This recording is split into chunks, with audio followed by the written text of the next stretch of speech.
A loaded backcourt. It's Garland and Mitchell. And it's Okoro in at the 3.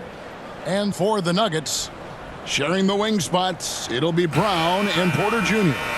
The 4 and the 5, it's Gordon and Jokic. And it's Westbrook in at the 1 spot. Here we go. And it's the Cavaliers to start out. And here is Garland. Jacks up a 3. It's hauled in by Michael Porter. And so it's Porter bringing it up now for Denver. Last game matchup with the Suns, a tough loss there. And in terms of intensity, they kind of took the night off. Looked like they were just going through the motions. Yeah, you know, to me, I agree. They just never looked engaged, which is surprising considering how close the game ended up being. First trip to the free throw line for him in this one. Taking 2 shots. Free throw good, Gordon. Got to stay active when Gordon's out there. I mean, his ability to make something out of nothing is huge for this team.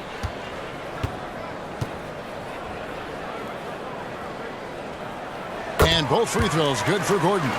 Johns, of course, last season the Cavs beat the Magic in the playoffs. It was their first series win without LeBron going back to 1993, which is just mind-boggling. They're set up well, it seems, for the first time in a long time. What do you think? They have so much young all-star talent in Donovan Mitchell, Darius Garland, Evan Mobley. It's been hard to build without LeBron James in the mix in Cleveland, but you have to give this Cavs front office a lot of credit. They've done a great job for setting up for right now and the future. They made bold trades, especially to bring in Jarrett Allen and Donovan Mitchell. They're set up well for the future. You know they got a new coach, so it'll be very interesting.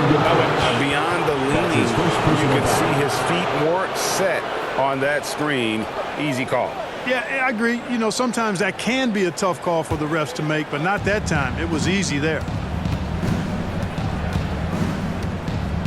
Garland feeling it out a little bit. The dish to Mitchell. Fires the 3. Connects from three-point range. And Mitchell is a confident scorer, including from downtown. First quarter, about a minute and a half in. Jokic passes to Westbrook. And Westbrook throws it down hard. Taking matters into his own hands. Yeah, we didn't expect to see that kind of finish. And you know, guys, when your point guard is making explosive plays at the rim, I really do think it sets the tone for the rest of the team. Mitchell passes to Mobley. Misses in close. Man, I can't believe he blew that gimme, guys. Well, I know he's frustrated about that. Westbrook finds Gordon. Pass to Jokic. 6 on the shot clock. In the corner, it's Westbrook.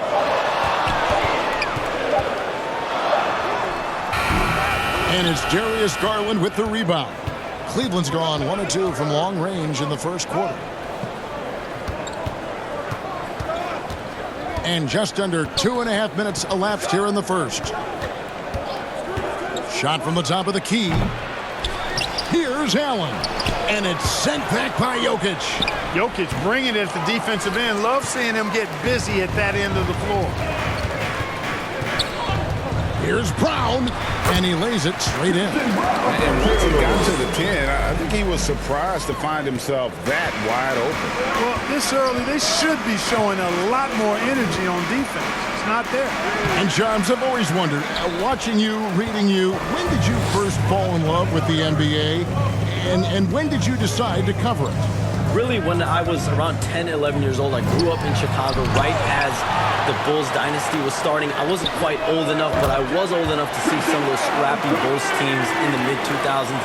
And basketball was always a part of the national discourse, but also part of my life playing it, and then now being someone that's able to inform the audience and the public. You know what? I'm looking up and down this table. I think we all feel the exact same way.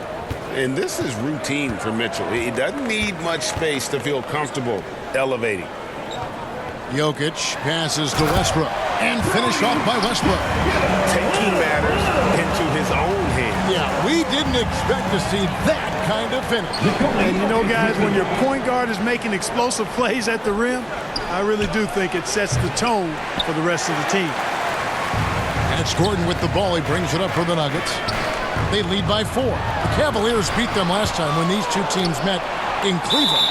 And turnovers were the story for them when they saw each other last. I mean, just a heartbreaking way to lose the game.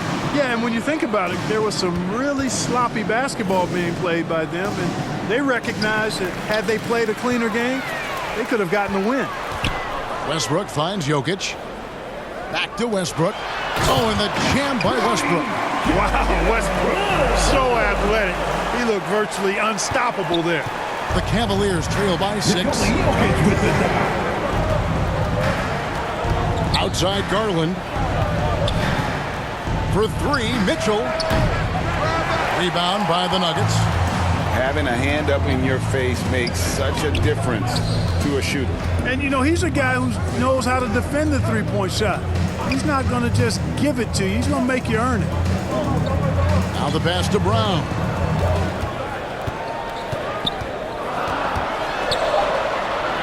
The kick out to Westbrook. A three-pointer off the mark. Cleveland's gone just 1 of 4 from three-point range here in the first. And slam dunk by Allen. And, you know, guys, all it takes is inside positioning. As soon as you give Allen that, it's pretty much a wrap. Now the latest CBA introducing the second apron, limiting Shams what teams above the cap can do. How does that new rule affect teams? Decision makers tell me that they're very much keeping an eye on the second apron, not only of their team, but others, and teams that will have to shed salary because of the second apron and the amount of big contracts we're going to see teams give to players.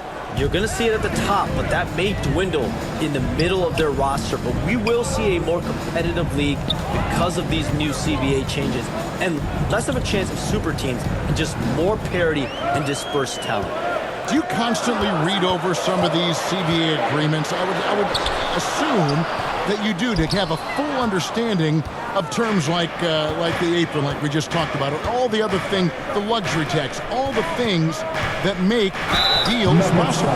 It's one thing to have luxury tax, it's a whole nother animal now to have the second apron, and that certainly for teams that are deep in the second apron, that limits their ability to go make major trades, to be able to sign players for more than the minimum, and we're seeing that happen to at least 1 or 2 teams around the league right now. So how will that impact things? But certainly the CBA being 50, 60, 70 pages, that's something you pour through before every calendar year. It is just fascinating. Both free throws good from Garland. And that's another area where he is just a superb player. Excellent at the free throw line. Brown, the pass to Westbrook. Mobley against Gordon. And out of bounds. The Cavaliers will take it. Cavaliers ball. So a moment now to see the story for Karis LeVert.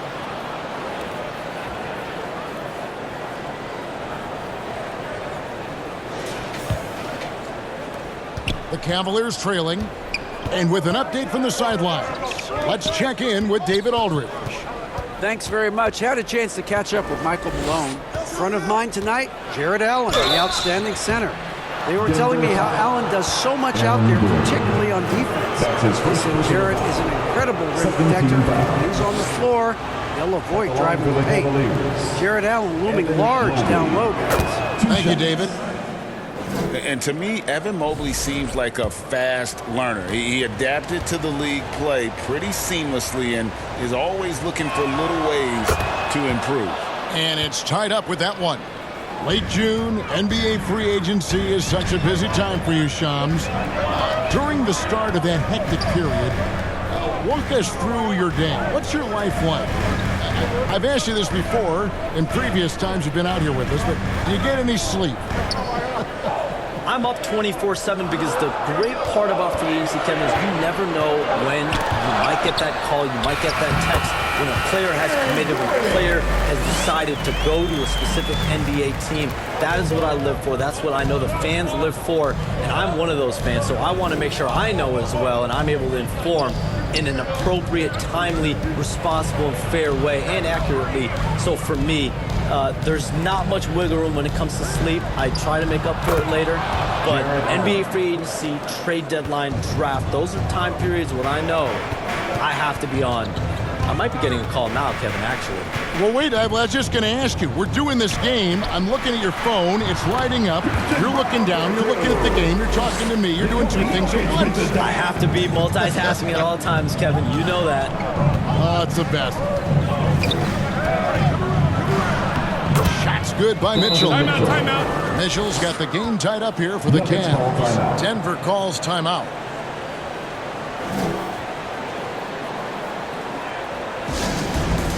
T-shirt down, get loud, go crazy, who wants one?